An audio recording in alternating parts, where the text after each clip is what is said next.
ನೋಡಿ, ಬ್ರೇಕ್ ಅಂತ ಅಲ್ಲ, ಭಾಳ ಸ್ಪಷ್ಟವಾಗಿ ಇದು ಯಾವುದು ಏನೋ ಯಾರ್ದೋ ಕಣ್ತಪ್ಪಿಸಿ ಮಾಡ್ತಾ ಇದೆ ಅಂತಲ್ಲ, ಅಧಿಕೃತವಾಗಿ ಪರಮೇಶ್ವರ್ ಸಾಹೇಬರು ಎಲ್ಲರಿಗೂ ಡಿನ್ನರ್ ಕರೆದಿದ್ದಾರೆ. ಯಾರೇ ಸಮುದಾಯಗಳ ಬಗ್ಗೆ ಚರ್ಚೆ ಮಾಡೋಕ್ಕೆ. ಈಗ ಇದ್ರ ಹಿಂದೆನೂ ಕೂಡ ಇಂಟರ್ನಲ್ ರಿಸರ್ವೇಷನ್ ಬಗ್ಗೆ ಮಾತಾಡಬೇಕಾದ್ರೆ ಎಲ್ಲರೂ ಸೇರಿ ಚರ್ಚೆ ಮಾಡಿದ್ವೋ ಎಲ್ಲ, ಇರ್ರೆಸ್ಪೆಕ್ಟಿವ್ ಆಫ್ ಏನು ಯಾವ ಕ್ಷೇತ್ರದವ್ರು ಇರ್ಬೋದು ಅಥವಾ MLC ಇರ್ಬೋದು, MLAಗಳು ಎಲ್ಲರೂ ಸೇರಿ ಇಂಟರ್ನಲ್ ರಿಸರ್ವೇಷನ್ ಬಗ್ಗೆ ಚರ್ಚೆ ಮಾಡಿದ್ದು ನಿಜ ಇದೆ. ಈಗಲೂ ಕೂಡ ಭಾಳ ಸ್ಪಷ್ಟವಾಗಿ ಆಹ್ವಾನ ಕೊಟ್ಟಿದ್ದಾರೆ. ಏನು ಕದ್ದು ಮುಚ್ಚಿ ಏನೋ ಒಂದು ಫೋನ್ನಲ್ಲೇ ಹೇಳೋದು ಮಾಡಿಲ್ಲಲ್ಲ, ಅಧಿಕೃತವಾಗಿ ಆಹ್ವಾನ ಮಾಡಿಬಿಟ್ಟು ನಾವು ಏನು ಚಿತ್ರದುರ್ಗ ಘೋಷಣೆಗಳ ಬಗ್ಗೆ ಇರ್ಬೋದು, ಬೇರೆ ಬೇರೆ ವಿಚಾರಗಳಿರ್ಬೋದು, ಅದ್ರ ಬಗ್ಗೆ ಚರ್ಚೆ ಮಾಡೋಕ್ಕೆ ಕರೆಯೋದು ತಪ್ಪೇನಿದೆ? ಯಾವಾಗ ಸಮಸ್ಯೆ ಆಗಬೇಕು, ನೀವು ಏನು ಹೇಳಲಾರ್ದೆ ಕೇಳಲಾರ್ದೆ ಹೈಕಮಾಂಡ್ ಗಮನಕ್ಕೆ ತರಲಾರ್ದೆ ಮಾಡಿದ್ರೆ ಅದು ಸಮಸ್ಯೆ ಇರಬೇಕು. ಅದಾದಮೇಲೆ ಅಧಿಕೃತವಾಗಿ ರಣದೀಪ್ ಸಿಂಗ್ ಸುರ್ಜೇವಾಲಾ ಅವರು ನಾನು ಬರ್ತೀನಪ್ಪ, ಯಾಕಂದರೆ ಇದ್ರ ಸಾಕಷ್ಟು ಗೊಂದಲ ಇದೆ, ಸಾಕಷ್ಟು ರ್ಯಾಮಿಫಿಕೇಷನ್ಸು ಇಂಟರ್ನಲ್ ರಿಸರ್ವೇಷನ್ ಬಗ್ಗೆ ಇರ್ಬೋದು, ಬೇರೆ ಬೇರೆ ವಿಚಾರಗಳ ಬಗ್ಗೆ ಇರ್ಬೋದು, ರಾಜ್ಯಾದ್ಯಂತ ಇದು ಇದೆ, ಏನಾದರೂ ಇದ್ದರೆ ನಾನು ಬರ್ತೀನಿ ಚರ್ಚೆಗೆ ಅಂತ ಹೇಳಿದ್ದಾರೆ. ಅದಕ್ಕೆ ಮುಂದೂಡಲಾಗಿದೆ, ರದ್ದೆಲ್ಲಾಗಿದೆ. ಇದು ರಾಜನ್ ಹೇಳ್ತಾರೆ ವಿದ್ಯಾರ್ಥಿಗಳ ಸಮಸ್ಯೆ ಬಗ್ಗೆ ಚರ್ಚೆ ಮಾಡಿ ಇಲ್ಲ, ಓವರ್ ಆಲ್ ಇದು ಕ್ಯಾಬಿನೆಟ್ ಇದೆ, ಯಾಕಿಂತ ಒಂದು ಸಭೆಗಳು ಬೇಕು ಅಂತ ಕೇಂದ್ರ ಸಚಿವ ಕುಮಾರಸ್ವಾಮಿ ಕೇಳ್ತಾರೆ. ಕ್ಯಾಬಿನೆಟಲ್ಲಿ ಎಲ್ಲರೂ ಇದ್ದಾರಾ ಸರ್? ಇಲ್ಲ, ಅದೇ ಹೇಳ್ತಾ ಇರೋದು. ವಿ ಆರ್ ರೆಸ್ಪಾನ್ಸಿಬಲ್ ಗೌರ್ಮೆಂಟ್ ಅಲ್ವಾ. ಇವಾಗ ಫಸ್ಟ್ ಯಾವುದೇ ಸಮುದಾಯಗಳ ಬಗ್ಗೆ ನಾವು ಬಜೆಟ್ನಲ್ಲಿ ನಾವು ಮಂಡಿಸಬೇಕು ಅಂದರೆ ಸಮಾಜಗಳ ಜೊತೆ ಚರ್ಚೆ ಮಾಡಬೇಕಲ್ಲ, ಅವರಿಗೆಲ್ಲರಿಗೂ ಕ್ಯಾಬಿನೆಟ್ ಒಳಗಡೆ ಬಿಡೋಕ್ಕಾಗುತ್ತಾ? ಈಗ ಏನೇ ಚರ್ಚೆ ಮಾಡಬೇಕಂದ್ರೂ ಸಮುದಾಯದಿರ್ಬೋದು, ವಲಯದಿರ್ಬೋದು, ಅದು ವರ್ಟಿಕಲ್ದು ಇದು ಇರ್ಬೋದು, ಅವರಿಗೆ ಕರೆದು ಮಾತಾಡಿದ ಮೇಲೆ ತಾನೇ ನಾವು ಕ್ಯಾಬಿನೆಟ್ನಲ್ಲಿ ಪ್ರಸ್ತಾಪ ಮಾಡ್ಬೋದು. ಈಗ ನಮ್ಮ ಬಜೆಟ್ಗಳದ್ದು ಹಲವಾರು ಬೇಡಿಕೆ ಇರ್ಬೋದು, ಅದು ಕುಮಾರಸ್ವಾಮಿ ಅವ್ರಿಗೆ ಗೊತ್ತಾ? ಎಲ್ಲರಿಗೂ ಕ್ಯಾಬಿನೆಟ್ಟಿಗೆ ಅವಕಾಶ ಇದೆಯಾ ಹೇಳಿ? ಹಿಂಗೆ ಈಗ ಸೋತ ಅಭ್ಯರ್ಥಿಗಳಿರ್ತಾರೆ, MLAಗಳಿರ್ತಾರೆ, MLCಗಳಿರ್ತಾರೆ, ಸಮುದಾಯದ ವರಿಷ್ಠರು ಇರ್ತಾರೆ. ಈ ಸಹಜವಾಗಿ ಅವ್ರ ಜೊತೆ ಚರ್ಚೆ ಮಾಡಿದ್ಮೇಲೆ ಏನೋ ಒಂದು 10 ಬೇಡಿಕೆನಲ್ಲಿ 3 ಯಾವ್ದು ಪ್ರಾಕ್ಟಿಕಲ್ ಇರುತ್ತೆ ಅದು ಕ್ಯಾಬಿನೆಟಿಗೆ ಬರ್ತದೆ. ಇದು ರದ್ದು ಮಾಡಿ ಅಂದರೆ ಮುಂದಕ್ಕೆ ಹಾಕಿದ್ರು ಅಥವಾ ರದ್ದು ಮಾಡಿದ್ರು, ಅದು ನೆಗೆಟಿವ್ ಇಂಪ್ಯಾಕ್ಟ್ಗಳೇ ಜಾಸ್ತಿ ಭಾಳ. ನೋಡಿ, ಅದು ನೆಗೆಟಿವ್ ಇಂಪ್ಯಾಕ್ಟ್. ನೋಡಿ, we are not here to cater to everybody's whims and fancies, ಆಯಿತಾ? ಸ್ಪಷ್ಟವಾಗಿ ಪರಮೇಶ್ವರ್ ಸಾಹೇಬು ಪತ್ರ ಬರೆದಿದ್ದಾರೆ.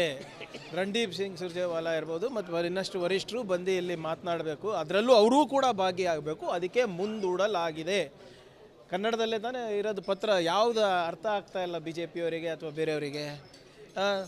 ಇದರಲ್ಲಿ ಏನು ಗೊಂದಲ ಏನಿದೆ?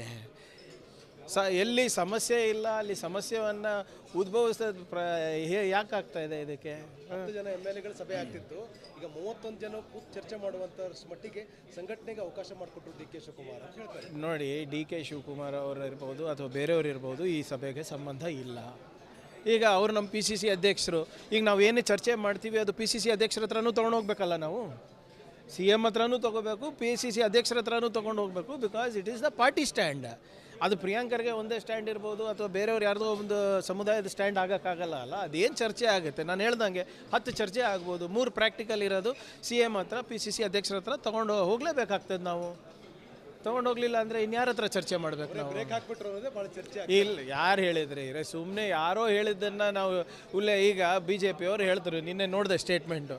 ಅವ್ರ ಪಕ್ಷದಲ್ಲಿರುವಂಥ ಬೆಂಕಿನ ಫಸ್ಟು ಆರಿಸ್ಕೊಳ್ಳಿ ಸ್ವಾಮಿ. ನಮ್ಮ ಪಕ್ಷದಲ್ಲಿ ಯಾವುದೇ ಅಂಥದ್ದು ಯಾವುದೇ ಇಲ್ಲ. ಇವ್ರಿಗೆ ಹೆಂಗೆ ಗೊತ್ತು ರೀ AICCನಲ್ಲಿ ಏನಾಗ್ತಾಯಿದೆ ಅಂತ? ಇವ್ರಿಗೆ ಹೆಂಗೆ ಗೊತ್ತು ಖರ್ಗೆ ಸಾಹೇಬ್ರ ಹತ್ರ ಏನು ಚರ್ಚೆ ಮಾಡಿದಾರಂತ? ನನಗೆ ಗೊತ್ತಾಗಲ್ವಾ? ಮುಂಚೆ ಹೌದಪ್ಪ ಹೈಕಮಾಂಡಲ್ಲಿ ಏನು ನಡೀತಾ ಇದೆ ಅಂತ ನಾನು ಹೇಳಿದರೆ ನಂಬ್ತಾ ಇದ್ರಿ ನೀವು. ಅಟ್ಲೀಸ್ಟ್ ಇವಾಗ ಒಂದು 30% ಗೊತ್ತಲ್ಲ ನನಗೆ ವೈಯಕ್ತಿಕವಾಗಿ. ಅಂಥದ್ದು ಯಾವುದೇ ರೀತಿಯಾದಂಥ ಬ್ರೇಕು ಮಾನ್ಯ PCC ಅಧ್ಯಕ್ಷರು ಹಾಕಿಲ್ಲ. ವರಿಷ್ಠರು ಬಂದು ಈ ಸಭೆಗಳಲ್ಲಿ ಕೂಡ ಚರ್ಚೆ ಮಾಡ್ತಾರೆ ಅಂತ ಹೇಳಿದ್ದಾರೆ ಅಷ್ಟೇ. ಅದನ್ನು ಅಧಿಕೃತವಾಗಿ ಪತ್ರದ ಮುಖಾಂತರ ಮಾನ್ಯ ಪರಮೇಶ್ವರ್ ಸಾಹೇಬರು ಎಲ್ಲರಿಗೂ ಅದು ಸಂದೇಶವನ್ನು ತಲುಪಿಸಿದ್ದಾರೆ. ಇದು ಕದ್ದಿ ಮುಚ್ಚಿ ಏನಾಗ್ತಾಯಿದೆ ಇಲ್ಲಿ?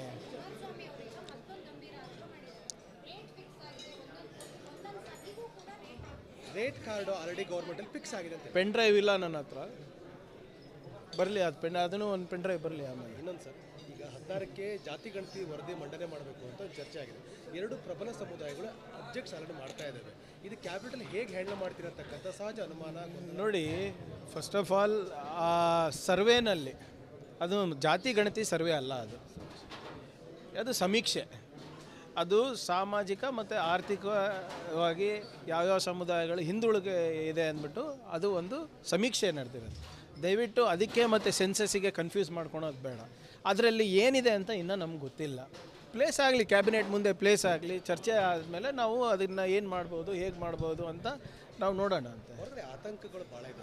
ಆತಂಕ ನೋಡಿ, ಅದರಲ್ಲಿ ಏನಿದೆ ಅಂತಲೇ ಗೊತ್ತಿಲ್ಲ ಅಂದರೆ ಆತಂಕ ಪಡಬೇಕಾಗಿದ್ದಿಲ್ಲ. ಬರಲಿ, ಅದಾದಮೇಲೆ ನೋಡಿ, ಯಾವುದೇ ನಿಯಮವನ್ನು ತರೋದಿರ್ಬೋದು, ಯೋಜನೆಯನ್ನು ತರೋದಿರ್ಬೋದು, ಅಥವಾ ನೀತಿಗಳನ್ನು ನಾವು ಮಾಡ್ತಾ ಇರ್ಬೋದು, ವಿತೌಟ್ ಕನ್ಸಲ್ಟೇಷನ್ ಯಾವುದೂ ಆಗೋದಿಲ್ಲ. ಆ ಸಮುದಾಯದ ಹಿರಿಯರ ಬಗ್ಗೆ ಚರ್ಚೆ ಮಾಡ್ತಾರೆ, ಸಮುದಾಯಗಳ ಜೊತೆ ಚರ್ಚೆ ಮಾಡ್ತಾರೆ, ಸರ್ಕಾರದಲ್ಲಿ ಚರ್ಚೆ ಆಗುತ್ತೆ, ಸದನದಲ್ಲಿ ಚರ್ಚೆ ಆಗುತ್ತೆ. ಯಾಕಷ್ಟು ಆತಂಕ ಪಡ್ತಾ ಇದ್ದಾರೆ? ಏನಾದರೂ ಲೋಪಗಳಿದೆ, ಆ ಲೋಪಗಳು ತೆಗೆದಕ್ಕೆ ಅವಕಾಶ ಇದೆಯಾ, ಇಲ್ಲ, ಅದು ನೋಡಬೇಕು. ಮೊದಲನೇದಾಗಿ ನಾವು ಅದನ್ನು ಸಾರಾಸಗಟವಾಗಿ ತಿರಸ್ಕಾರ ಯಾಕೆ ಮಾಡ್ತಾಯಿದ್ದೀವಿ? ಅದರಲ್ಲಿ ಏನಿದೆ ಅಂತಲೇ ಗೊತ್ತಿಲ್ಲ ಅಲ್ಲ ನಮಗೆ. ಬರಲಿ, ಬಂದ ಮೇಲೆ ಸಮೀಕ್ಷೆನಲ್ಲಿ ಏನಿದೆ, ಅದು ಸರಿನಾ ತಪ್ಪಾ, ಅದು ಯಾವ ರೀತಿ, ಅದು ಯಾವ ಮಾನದಂಡಗಳ ಮೇಲೆ ಈ ಅಂಕಿ ಅಂಶಗಳು ಕೊಟ್ಟಿದ್ದಾರೆ ಅಂತ ನೋಡೋಣ. ವಾಟ್ ಇಸ್ ದ ಹರಿ? ನೋಡಿ, ಅವ್ರಿಗೇನು ಮಾಹಿತಿ ಇದೆ ನನಗೆ ಗೊತ್ತಿಲ್ಲ, ನನಗೂ ಮಾಹಿತಿ ಇಲ್ಲ ಇದ್ರ ಬಗ್ಗೆ. ನಾನು ಹೇಳ್ದಂಗೆ ಒಂದು 4-5 ಜನ ವರಿಷ್ಠರಿಗೆ ಅಷ್ಟೇ ಗೊತ್ತಿದೆ. ಅವ್ರು ಬಿಟ್ಟು ಬೇರೆ ಯಾರು ಚರ್ಚೆ ಮಾಡಿದ್ರೂ ಕೂಡ ಇದು ಅಪ್ರಸ್ತುತ. As simple as that. ಅರೆ, ನಾನು ಹೇಳಿದ್ದೀನಲ್ಲ ಸರ್, ಅದ್ರದ್ದು ಏನಾದರೂ ಸಾಕ್ಷಿಗಳಿದ್ರೆ ಮಾನ್ಯ ಕುಮಾರಸ್ವಾಮಿ ಅವರು ಈಗ ಕೇಂದ್ರ ಸಚಿವರಾಗಿದ್ದಾರೆ, ಮೋದಿಯವರ ಪ್ರತಿನಿಧಿಯಾಗಿದ್ದೀರಾ. ನೀವೇನೇ ಮಾತಾಡಬೇಕಾದ್ರೂ ಸ್ವಲ್ಪ ತೂಕ ಇರಬೇಕು. ಏನಾದರೂ ಸಾಕ್ಷಿ ದಾಖಲೆ 60, 70, 100% ಇದೆಯೋ, ನೀವು ದಾಖಲೆಗಳು ಕೊಟ್ಟು ಮಾತಾಡಿದ್ರೆ ನಾವು ನಂಬೋದು. ನಾವು ಕೂಡ ಹೌದಪ್ಪ ಚರ್ಚೆಗೆ ಬರ್ಬೋದು, ಉತ್ತರ ಕೊಡ್ಬೋದು, ರಿಯಾಕ್ಟ್ ಮಾಡ್ಬೋದು. 60% ಇದೆ 60% ಇದೆ ಅಂತ ಹೇಳ್ತಾ ಇದ್ದಾರಲ್ಲ. ಏನು ಈಗ ನಿಮ್ಮ ಮೈತ್ರಿ ಪಕ್ಷದವರೇ ನಿನ್ನೆ ಟಿ ಸೋಮಶೇಖರ್ ಅವರು ಒಂದು ಹೇಳಿದ್ರು, ಎಷ್ಟು 3 ಬೇರೆ ಬೇರೆ ಕಡೆ ನಿಖಿಲ್ ಅವ್ರಿಗೆ ನಿಲ್ಲಿಸಿದ್ದೀರಾ ಅಂತ. ಅದಕ್ಕೆ ಎಷ್ಟು ಖರ್ಚಾಯಿತು, ಎಲ್ಲಿಂದ ಬಂತು ಅಂತ ಅವ್ರು ಕೇಳ್ತಾ ಇದ್ದಾರಲ್ಲ. ನಿಮ್ಮ ಮೈತ್ರಿ ಪಕ್ಷದವರೇ ಕೇಳ್ತಾ ಇರೋದು, ಅದಕ್ಕೆ ಉತ್ತರ ಕೊಡಿ. ನೋಡಿ, ಬ್ರೇಕ್ ಅಂತ ಅಲ್ಲ, ಭಾಳ ಸ್ಪಷ್ಟವಾಗಿ ಇದು ಯಾವುದು ಏನು ಯಾರ್ದೋ ಕಣ್ತಪ್ಪಿಸಿ ಮಾಡ್ತಾ ಇದೆ ಅಂತಲ್ಲ. ಅಧಿಕೃತವಾಗಿ ಪರಮೇಶ್ವರ್ ಸಾಹೇಬರು ಎಲ್ಲರಿಗೂ ಡಿನ್ನರ್ ಕರೆದಿದ್ದಾರೆ, ಯಾರೇ ಸಮುದಾಯಗಳ ಬಗ್ಗೆ ಚರ್ಚೆ ಮಾಡೋಕ್ಕೆ. ಈಗ ಇದ್ರ ಹಿಂದೆನೂ ಕೂಡ ಇಂಟರ್ನಲ್ ರಿಸರ್ವೇಷನ್ ಬಗ್ಗೆ ಮಾತಾಡಬೇಕಾದ್ರೆ ಎಲ್ಲರೂ ಸೇರಿ ಚರ್ಚೆ ಮಾಡಿದ್ವೋ ಎಲ್ಲ, ಇರ್ರೆಸ್ಪೆಕ್ಟಿವ್ ಆಫ್ ಏನು ಯಾವ ಕ್ಷೇತ್ರದವ್ರು ಇರ್ಬೋದು, ಅಥವಾ MLC ಇರ್ಬೋದು, MLA ಗಳು ಎಲ್ಲರೂ ಸೇರಿ ಇಂಟರ್ನಲ್ ರಿಸರ್ವೇಷನ್ ಬಗ್ಗೆ ಚರ್ಚೆ ಮಾಡಿದ್ದು ನಿಜ ಇದೆ. ಈಗಲೂ ಕೂಡ ಭಾಳ ಸ್ಪಷ್ಟವಾಗಿ ಆಹ್ವಾನ ಕೊಟ್ಟಿದ್ದಾರೆ. ಏನು ಕದ್ದು ಮುಚ್ಚಿ ಏನೋ ಒಂದು ಫೋನ್ನಲ್ಲೇ ಹೇಳೋದು ಮಾಡಿಲ್ಲ ಅಲ್ಲ, ಅಧಿಕೃತವಾಗಿ ಆಹ್ವಾನ ಮಾಡಿಬಿಟ್ಟು ನಾವೇನು ಚಿತ್ರದುರ್ಗ ಘೋಷಣೆಗಳ ಬಗ್ಗೆ ಇರ್ಬೋದು, ಬೇರೆ ಬೇರೆ ವಿಚಾರಗಳಿರ್ಬೋದು, ಅದ್ರ ಬಗ್ಗೆ ಚರ್ಚೆ ಮಾಡೋಕ್ಕೆ ಕರೆಯೋದು ತಪ್ಪೇನಿದೆ?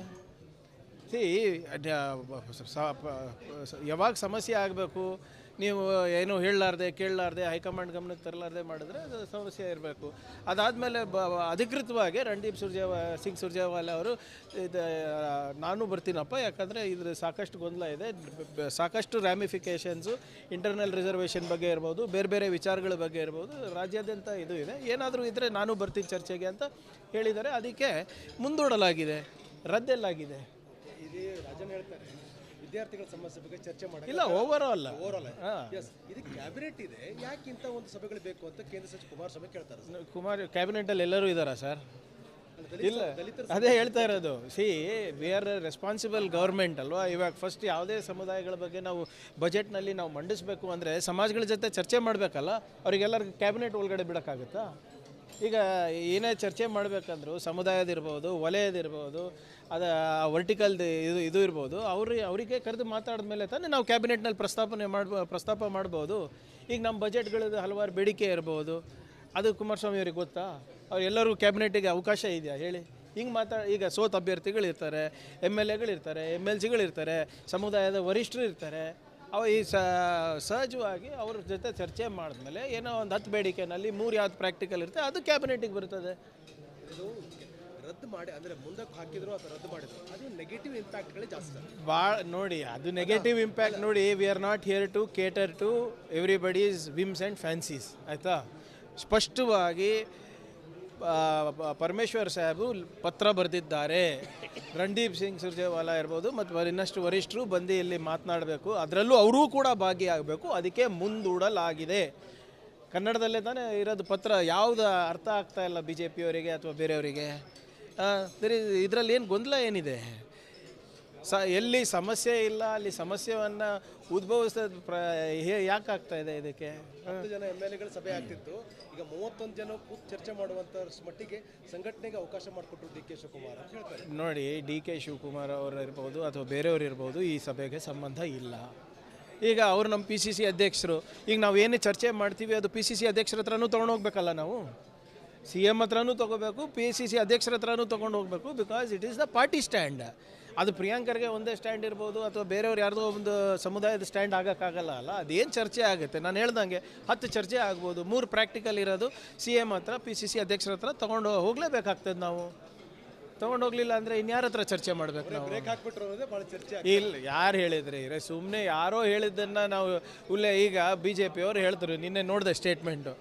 ಅವ್ರ ಪಕ್ಷದಲ್ಲಿರುವಂಥ ಬೆಂಕಿನ ಫಸ್ಟು ಆರಿಸ್ಕೊಳ್ಳಿ ಸ್ವಾಮಿ. ನಮ್ಮ ಪಕ್ಷದಲ್ಲಿ ಯಾವುದೇ ಅಂಥದ್ದು ಯಾವುದೇ ಇಲ್ಲ. ಇವ್ರಿಗೆ ಹೆಂಗೆ ಗೊತ್ತು ರೀ AICCನಲ್ಲಿ ಏನಾಗ್ತಾ ಇದೆ ಅಂತ? ಇವ್ರಿಗೆ ಹೆಂಗೆ ಗೊತ್ತು ಖರ್ಗೆ ಸಾಹೇಬ್ರ ಹತ್ರ ಏನು ಚರ್ಚೆ ಮಾಡಿದಾರೆ ಅಂತ? ನನಗೆ ಗೊತ್ತಾಗಲ್ವಾ? ಮುಂಚೆ ಹೌದಪ್ಪ ಹೈಕಮಾಂಡಲ್ಲಿ ಏನು ನಡೀತಾ ಇದೆ ಅಂತ ನಾನು ಹೇಳಿದರೆ ನಂಬ್ತಾ ಇದ್ರಿ ನೀವು. ಅಟ್ಲೀಸ್ಟ್ ಇವಾಗ ಒಂದು 30% ಗೊತ್ತಲ್ಲ ನನಗೆ ವೈಯಕ್ತಿಕವಾಗಿ. ಅಂಥದ್ದು ಯಾವುದೇ ರೀತಿಯಾದಂಥ ಬ್ರೇಕು ಮಾನ್ಯ PCC ಅಧ್ಯಕ್ಷರು ಹಾಕಿಲ್ಲ. ವರಿಷ್ಠರು ಬಂದು ಈ ಸಭೆಗಳಲ್ಲಿ ಕೂಡ ಚರ್ಚೆ ಮಾಡ್ತಾರೆ ಅಂತ ಹೇಳಿದ್ದಾರೆ ಅಷ್ಟೇ. ಅದನ್ನು ಅಧಿಕೃತವಾಗಿ ಪತ್ರದ ಮುಖಾಂತರ ಮಾನ್ಯ ಪರಮೇಶ್ವರ್ ಸಾಹೇಬರು ಎಲ್ಲರಿಗೂ ಅದು ಸಂದೇಶವನ್ನು ತಲುಪಿಸಿದ್ದಾರೆ. ಇದು ಕದ್ದಿ ಮುಚ್ಚಿ ಏನಾಗ್ತಾ ಇದೆ ಇಲ್ಲಿ?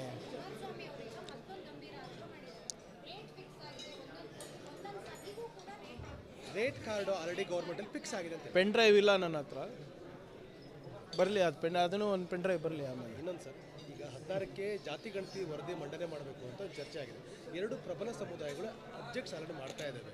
ಇದು ಕ್ಯಾಬಿನೆಟಲ್ಲಿ ಹೇಗೆ ಹ್ಯಾಂಡಲ್ ಮಾಡ್ತಿರತಕ್ಕಂಥ ಸಹಜ ಅನುಮಾನ. ನೋಡಿ, ಫಸ್ಟ್ ಆಫ್ ಆಲ್ ಆ ಸರ್ವೇನಲ್ಲಿ ಅದು ಜಾತಿ ಗಣತಿ ಸರ್ವೆ ಅಲ್ಲ, ಅದು ಸಮೀಕ್ಷೆ. ಅದು ಸಾಮಾಜಿಕ ಮತ್ತು ಆರ್ಥಿಕವಾಗಿ ಯಾವ್ಯಾವ ಸಮುದಾಯಗಳು ಹಿಂದುಳಿಕೆ ಇದೆ ಅಂದ್ಬಿಟ್ಟು ಅದು ಒಂದು ಸಮೀಕ್ಷೆ ನಡೆದಿರೋದು. ದಯವಿಟ್ಟು ಅದಕ್ಕೆ ಮತ್ತು ಸೆನ್ಸಸ್ಸಿಗೆ ಕನ್ಫ್ಯೂಸ್ ಮಾಡ್ಕೊಳೋದು ಬೇಡ. ಅದರಲ್ಲಿ ಏನಿದೆ ಅಂತ ಇನ್ನೂ ನಮ್ಗೆ ಗೊತ್ತಿಲ್ಲ. ಪ್ಲೇಸ್ ಆಗಲಿ, ಕ್ಯಾಬಿನೆಟ್ ಮುಂದೆ ಪ್ಲೇಸ್ ಆಗಲಿ, ಚರ್ಚೆ ಆದಮೇಲೆ ನಾವು ಅದನ್ನು ಏನು ಮಾಡ್ಬೋದು, ಹೇಗೆ ಮಾಡ್ಬೋದು ಅಂತ ನಾವು ನೋಡೋಣ ಅಂತ. ಆತಂಕಗಳು ಭಾಳ ಇದೆ. ಆತಂಕ ನೋಡಿ, ಅದರಲ್ಲಿ ಏನಿದೆ ಅಂತಲೇ ಗೊತ್ತಿಲ್ಲ ಅಂದರೆ ಆತಂಕ ಪಡಬೇಕಾಗಿದ್ದಿಲ್ಲ. ಬರಲಿ, ಅದಾದಮೇಲೆ ನೋಡಿ, ಯಾವುದೇ ನಿಯಮವನ್ನು ತರೋದಿರ್ಬೋದು, ಯೋಜನೆಯನ್ನು ತರೋದಿರ್ಬೋದು ಅಥವಾ ನೀತಿಗಳನ್ನು ನಾವು ಮಾಡ್ತಾ ಇರ್ಬೋದು, ವಿತೌಟ್ ಕನ್ಸಲ್ಟೇಷನ್ ಯಾವುದೂ ಆಗೋದಿಲ್ಲ. ಆ ಸಮುದಾಯದ ಹಿರಿಯರ ಬಗ್ಗೆ ಚರ್ಚೆ ಮಾಡ್ತಾರೆ, ಸಮುದಾಯಗಳ ಜೊತೆ ಚರ್ಚೆ ಮಾಡ್ತಾರೆ, ಸರ್ಕಾರದಲ್ಲಿ ಚರ್ಚೆ ಆಗುತ್ತೆ, ಸದನದಲ್ಲಿ ಚರ್ಚೆ ಆಗುತ್ತೆ. ಯಾಕಷ್ಟು ಆತಂಕ ಪಡ್ತಾ ಇದ್ದಾರೆ?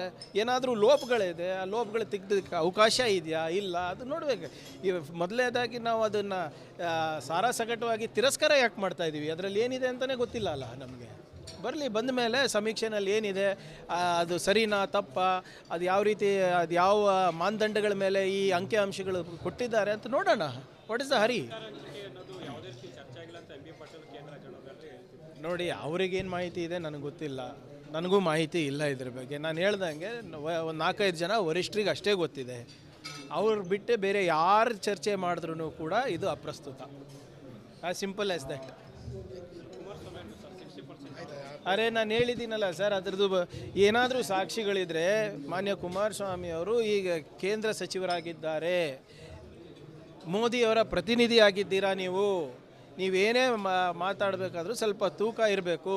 ಏನಾದರೂ ಸಾಕ್ಷಿ ದಾಖಲೆ 60, 70, 100% ಇದೆಯೋ, ನೀವು ದಾಖಲೆಗಳು ಕೊಟ್ಟು ಮಾತಾಡಿದ್ರೆ ನಾವು ನಂಬೋದು. ನಾವು ಕೂಡ ಹೌದಪ್ಪ ಚರ್ಚೆಗೆ ಬರ್ಬೋದು, ಉತ್ತರ ಕೊಡ್ಬೋದು, ರಿಯಾಕ್ಟ್ ಮಾಡ್ಬೋದು. 60% ಇದೆ 60% ಇದೆ ಅಂತ ಹೇಳ್ತಾ ಇದ್ದಾರಲ್ಲ. ಏನು ಈಗ ನಿಮ್ಮ ಮೈತ್ರಿ ಪಕ್ಷದವರೇ ನಿನ್ನೆ ST ಸೋಮಶೇಖರ್ ಅವರು ಒಂದು ಹೇಳಿದ್ರು, ಎಷ್ಟು 3 ಸರಿ 3 ಬೇರೆ ಬೇರೆ ಕಡೆ ನಿಖಿಲ್ ಅವ್ರಿಗೆ ನಿಲ್ಲಿಸಿದ್ದೀರಾ ಅಂತ. ಅದಕ್ಕೆ ಎಷ್ಟು ಖರ್ಚಾಯಿತು, ಎಲ್ಲಿಂದ ಬಂತು ಅಂತ ಅವ್ರು ಕೇಳ್ತಾ ಇದ್ದಾರಲ್ಲ. ನಿಮ್ಮ ಮೈತ್ರಿ ಪಕ್ಷದವರೇ ಕೇಳ್ತಾ ಇರೋದು, ಅದಕ್ಕೆ ಉತ್ತರ ಕೊಡಿ.